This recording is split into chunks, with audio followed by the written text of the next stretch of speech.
Okay, boys, you here? Yep. You listening? Yep. Harvest Special. Yay. Today we're going to learn to be grateful to the Lord, and it's easy to do that at harvest time. I got some harvest facts. Did you know that the Romans had a goddess of the harvest called Ceres? No. I know that they had a god of the harvest, just not the name. And that Ceres is where you get your word cereal from, apparently. Alright, a question leading to a fact. The single biggest crop in the world is what? Sugarcane? Now, you're reading it. I'm guessing. Sugarcane is the most produced crop in the world, and Brazil produces over 65 million tons of it per year. Wow.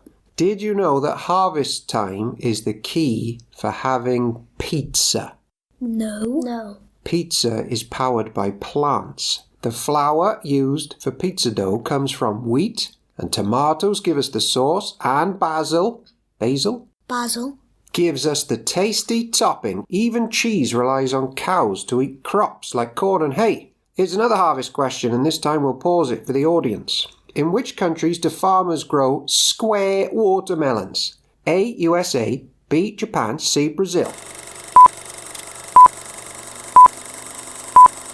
Japan, because Minecraft is square and Minecraft is made in Japan. Minecraft is Scandinavian.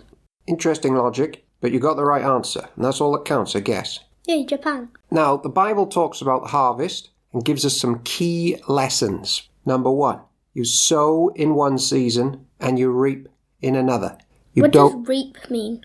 Collect, benefit from, gain something back from it. Okay. So you don't get to harvest right away. Sometimes you might feel life is not going your way, but you still trust the Lord that He knows what He's doing. Sometimes God is doing something in you, and it's more important than what He's doing for you. And right now, He might not be taking you out of a difficult situation. He's not doing that for you, but He's doing something in you. He's shaping you. And maybe the future harvest is that you're going to be more and more like Jesus. The second lesson the Bible teaches, well, I'll make it a quiz. If we sow corn seeds, what crop are you going to reap? Corn? Maize. Oh, I thought corn is the answer. It's the same thing. And the Bible teaches this as another lesson. You always reap what you sow. This works in our hearts as well. The Bible says, plant seeds of righteousness in our hearts, and you will have a crop of love. So right now, you can trust in the Lord and plant seeds of kindness in your heart. And what are you going to see more of? What are you going to produce more of? Love? Kindness. You can sow seeds of forgiveness in your heart towards other people. What are you going to see more of towards you, coming from God and from others? Forgiveness? Forgiveness. Or in your heart, you can sow seeds of hate towards God and towards other people. What are you going to harvest? Hate. Hate. You could sow seeds of anger. What are you going to reap? Anger. Remember in The Twits by Roald Dahl, if a person has ugly thoughts, it begins to show on the face.